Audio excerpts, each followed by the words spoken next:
Welcome back to Unicorn Dust Designs. Today I'm going to show you some very upscale Halloween DIYs. And I know not all of y'all are into Halloween, but definitely hang tight and watch the videos so that you can learn some new techniques because these are so beautiful. We're going to start off with this random 4x4 piece and a finial that I actually got at the thrift store. I am going to mark off the center of my 4x4. I'm going to take my drill over here and just a little hack, line it up with your screw. Put some painter's tape on the drill itself. That way you know how far in to go into your wood. After I'm done drilling a hole, I'm going to go ahead and take some Gorilla Glue just for an added security because I kind of drilled that hole just a little too big. So I screwed that on in. Then I'm going to take my new favorite, black velvet, and we are going to paint that all over the base. And I'm also going to paint over that finial as well. I'm going to grab the Royce Cycled Halloween Masterboard decoupage paper. I did sell out of this, but I did order more. So hopefully I get it in before you guys are done crafting for Halloween. All I'm doing is getting a wet paintbrush and I'm going around the image that I want.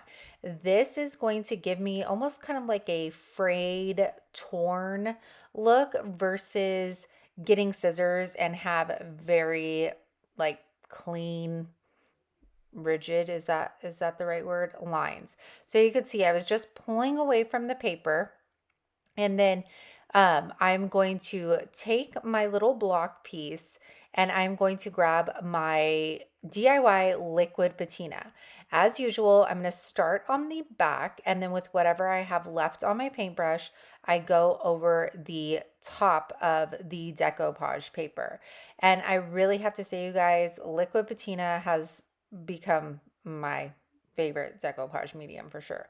So I'm going to follow that all the way up to the top. And I'm going to even get that top piece and push it on down because I didn't want the top to be blank. I continue on with all four sides. Two of them I did mushrooms, and then the other two alternating sides I did completely different images from that one piece of decoupage paper. Then I got the scraps and I kind of tore those up, and I'm going to put those on this top part, making sure that I kind of connect it to the decoupage paper that's on the front of it. You'll see it come together in the end. So once I'm done with that, I am going to just clear the entire piece with the liquid patina. Once that is completely dry, I'm going to take one of my crows. I'm going to carefully take its legs off, and I am going to figure out where I need to poke my hole. And I just started with the hole, then I got this bigger piece, and I'm just going to stick that right on top of the finial. Luckily for me, that fits so good. I didn't want to glue it so that I could easily take it off and store it for next year.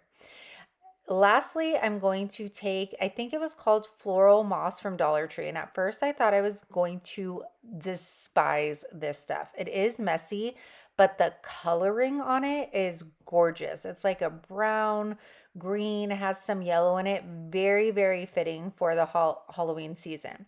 So I'm going to put that on random spots on the finial, on the 4x4, going down the sides, and that completes this first DIY.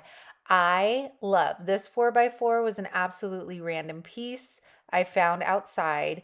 The finial is from the thrift store, and then my crow I got, oh, I got a ridiculous size pack on Amazon, but I love how it turns out.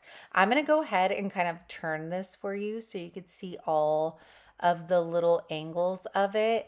I cannot wait to finally get all of this stuff in my bookshelf because this recycled decoupage paper has completely like inspired me for the Halloween season. Look at that. That was definitely my favorite. All right. Now I'm going to take this frame that everything I thrifted, and I'm going to take Marquee. Now Marquee is going to be your true red from the DIY line. Carnival red is going to have a pink undertone. So keep that in mind when shopping for the paints. I'm going to completely cover all of this frame. I'm going to do 2 coats, and keep in mind, y'all, all my paint products you could get on unicorndustdesigns.com, and that link is in the description box. Once I am finished with that, I'm going to take DIY's clear wax and I'm going to coat the entire frame with it. Look at how beautiful that red is. It is the most perfect Christmas red. Now I'm going to take black wax, and I'm going to take my little stencil brush I always use, and I'm going to stipple that black wax onto the entire frame. I'm also going to stipple it on the smooth surfaces as well. I don't want it streaky. That's why I like to stipple the wax on versus brush it on. I'm going to wipe it back with a paper towel, and you can see how it wipes back, and it's going to settle into all of the beautiful details that that frame provides us. And of course, it wouldn't be one of my videos if I did not bust out the gold wax. Yes, you know I gotta put that on the detail, you guys. It's like my favorite. So I just get my finger. I feel like when I use my finger, I have a lot more control over the gold wax versus putting it on a paintbrush, but to each their own for sure. This is just my method of using it. And then I got this image off of Google. You guys, I did not save it. I randomly saved it to my phone, and then I printed it out on brown cardstock. I'm going to put that in. I need to put a piece of cardboard back there though. And this, look at this, you guys. Halloween does not have to be scary or gory. It could be elegant. It could be beautiful. It all depends on how you style it and what you choose to use for your decor. I think this is gorgeous, and so is the image as well. This next DIY is going to be so easy, you guys. This is one of those black like ceramic ball things from Dollar Tree. I've had it forever.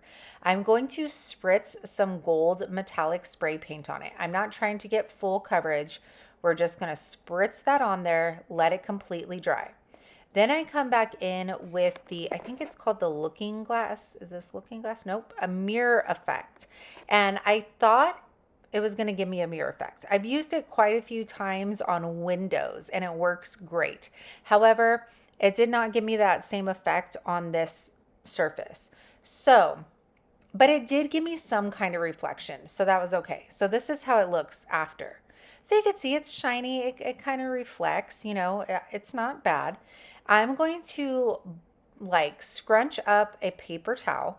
I put 90 proof alcohol on it, and I'm just going to start dabbing it onto my ball. And this is going to take some of the layers of paint off. So you'll see a little bit of the gold, you'll see a little bit of that original black, and I'm going to do that all the way around. Do you guys know what we're going for here on this DIY? Come on. You guys have to guess. Comment down below if you know what it is. Okay, so I'm going to continue that as much as I want that distressed look to be. And then after that, here's just like a kind of a close-up how you can see it starting to take away those layers. I'm going to grab this base. It is to a vintage or antique coffee pot. I actually have the glass coffee pot as well, but we're going to use it for this. So I'm going to put in these wood pieces, and this is going to help elevate that ball for us. You could also use a smaller base, which I did not have, so I'm making it work for me. I'm going to put my ball on top, and then I'm going to grab some Spanish moss and I'm going to push that into the sides. I'm also going to take some little pieces of greenery and I'm going to put those in there as well. This helped fill that negative space, and it just gave it a little bit more detail, I guess you can say. And after I do that all the way around, I have myself a beautiful magic ball. Is that what it's called? Magic ball? No, it's not a magic ball. You guys, brain fart. What is it called? Yeah, magic ball. No, it's not called a magic ball. You guys are picking up what I'm putting down. I know you are. A glass ball. Magic ball. Nope, I'm drawing a blank. You guys know what it is, right? Okay, so if you guys have not seen this trend all over TikTok, it is the painting ghosts on a portrait or illustration. So my friend Rhonda at the Distressed Princess suggested I start with a Dollar Tree canvas. So that is what we're doing. I'm taking white acrylic paint and I'm literally painting a blob. There is no, you don't need any kind of art class for this ghost painting, okay? So I started with some white and then I mixed some black and gray together, black and white together to get some gray. I'm going to create some shadowing and then I just keep layering it. So like I go in with the gray, layer it with the white, and then I'm going to put some little black eyes on there. I will say I got better the more ghosts I started doing because this one definitely doesn't look as detailed as the other ones you'll see. And then right over here on these little ridges of the grassy area, I'm going to take some black acrylic paint. Sorry, I keep moving the canvas, so it was hard to put it in one place. I'm going to do some little tombstones. And I was getting so mad at myself because of the brush I was using, they kept going pointed on the top and I didn't want that. And I'm going to do another one on the little ridge right on the top. And then I create just some shadows by putting a line underneath them and to the side of them. Now we're going to move on to the left side of our canvas. We definitely need a ghost in that top window. So again, half a blob. I'm sorry, it's kind of hard to like see what I'm doing with my hand over it. I'll have to work on that. But a blob, here you go. Now you can see it. And I am going to continue just like I did last time with the layering. So here's another one. I'm going to put that to the side of the barn, fill it in, and now I'm going to take that gray once again, and you only want to put the gray, you want to focus it on the left side. Y'all, I tell you all the time, I am no Bob Ross. I see these things, I want to try them. I'm not scared to try new things. I'm messing up in front of you guys. So just take my lessons with a grain of salt. So again, just shadowing that, you can see how I'm keeping it to the left side of those ghosts. And then I grabbed a marker this time instead of the paintbrush to do the eyes. If you have a fine tip Sharpie, that's going to be even better because it's going to be a lot smoother. So I'm going to put the eyes on with this marker this time. And we need to add some bats as well. So I'm going to take that same marker, and you guys, it is like drawing eagles, but instead you're going to add downward little points on to their wings, okay? I promise you, it's not hard at all. Just don't overthink and let it happen. Now we got to turn the canvas into fall. So I took some orange paint and I am literally just painting like two circles next to each other to form a pumpkin.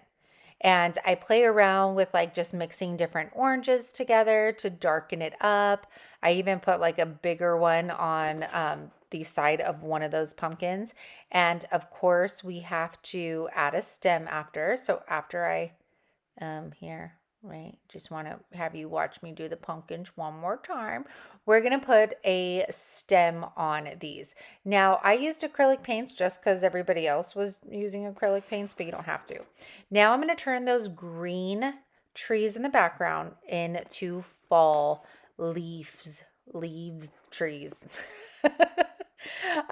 So I am just taking some different oranges, and you guys, follow the canvas or whatever you're painting on. Like I am just putting the orange where the lighter green is. Then the darker green. Then I come in with some yellow paint and I put that where the light green was on this. So I'm kind of just following what's already there, just with a different color.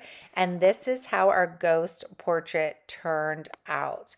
Let me comment with a little ghost if you want to try one of these. This would make such a fun family like ghost painting party or girlfriend, or if you have, a crafting group. This is going to be so much fun and I love how it turned out. I want to do more. Now this one, I'm going to paint these tins. Don't yell at me. I had them for sale and nobody bought them. So time to upcycle. I am going to paint these in flat black by Rust-Oleum. Totally thought this was going to go in a different direction, but I changed my mind because I saw this decoupage paper. So this is Vintage Ads. I do have this one in stock, and I'm just trying to figure out what part of the image I'm going to want on the tin. Once I find which side I want to use, I get smart, and instead of wrapping the paper around, I use a measuring tape and I go around my tin, measure it off, and I'm going to mark that on my decoupage paper. Then I figure out the height, mark that on the decoupage paper. I think you guys are picking up what I'm putting down, and then I cut it out.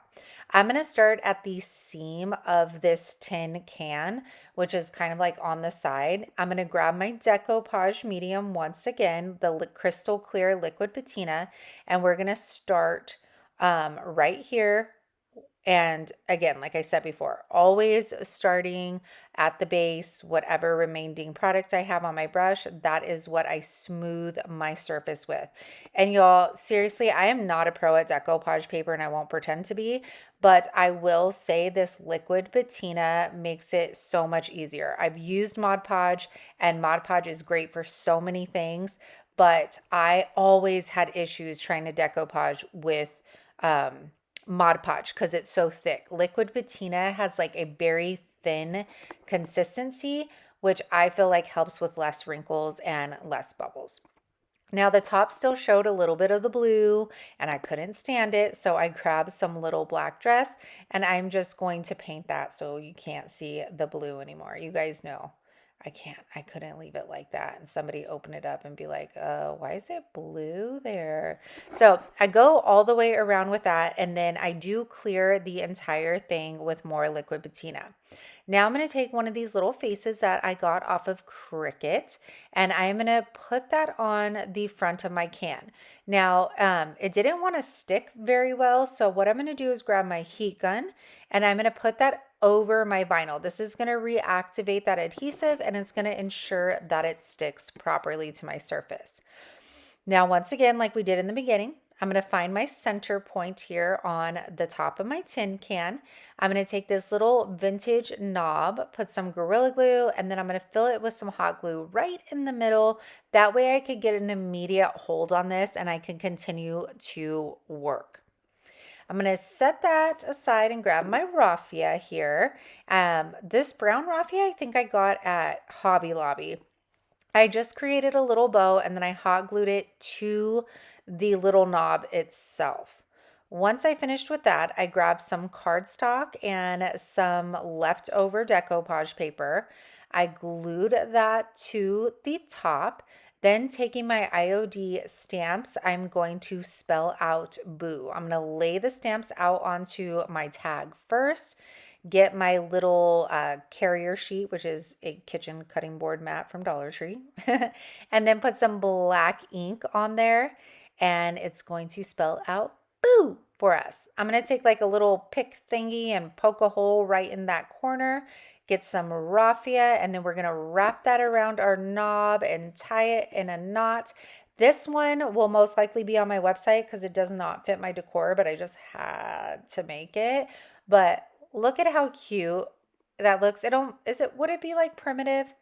I'm not sure, but look at that decoupage paper. I love it. And it's different than just like the orange pumpkins, or orange jack-o'-lanterns. So I really love how this turned out, and you can really do it with any kind of decoupage paper or napkins. Now, you guys know I have a candle holder obsession, so we need to get through some of them. I recently thrifted these, and the color on them was hideous. They're like red/orange/brown. So once again, we're going to take that black velvet, completely paint those with one coat, and then I am going to wet distress these. Now, I said the color was ugly, but I just wanted a little bit of that kind of orangey-ish, that's a word, to peek through. Now I'm going to take some water and I'm going to take tarnished pearl, which has like a gray undertone to it. And I'm going to do kind of my drip droppy method, except I don't want drip drops. I'm just going to put this over the paint And then with a paper towel, I'm going to dab the excess off. This is because the candle holder has so much texture on it. This a liquidy paint is going to drop down into all that texture. So it's almost going to look or kind of give you the feel of white wax, except to me, it makes it look a little bit more weathered and authentic when doing so this way. So I continue to do that on both candle holders. And then you can see DIY paints dry down darker when they're dry. Well, duh, I just said when they're dry. I'm a mess, you guys. It's like 9 o'clock and I'm ready for bed. We cleared those with some clear DIY wax, and this is how they turned out. So see how like the white, the tarnished pearl, it makes it look more like weathered instead of waxed and nice, if that makes sense. And you could see some of the orange peeking through. So totally digging these. I think they turned out really good. Our last one's going to be an easy one, you guys. We don't have to paint everything. Sometimes you just need to clean them up. So I'm taking this dollar urn that I got at a garage sale, and I cleaned it up and it still looked that dingy. So I'm taking black wax and I'm going to coat the entire urn with this wax. I'm then going to just take a paper towel and I'm going to wipe. See how like what a difference the black wax versus how it looks. And then I'm just going to take a paper towel and I'm going to wipe all of the excess off. So I'm kind of like rubbing that wax in. It's going to brighten up this urn. And then I'm going to try to find a round surface to put on top of this, because the magic happens when you add all of the goodies. And here you go. Thank you guys so much for spending your time with me. I really hope that these Halloween decor pieces inspired you. I know it's not for everybody, so I appreciate you all watching either way. And I will be back here on Tuesday with maybe some fall DIYs. Have an amazing weekend, you guys.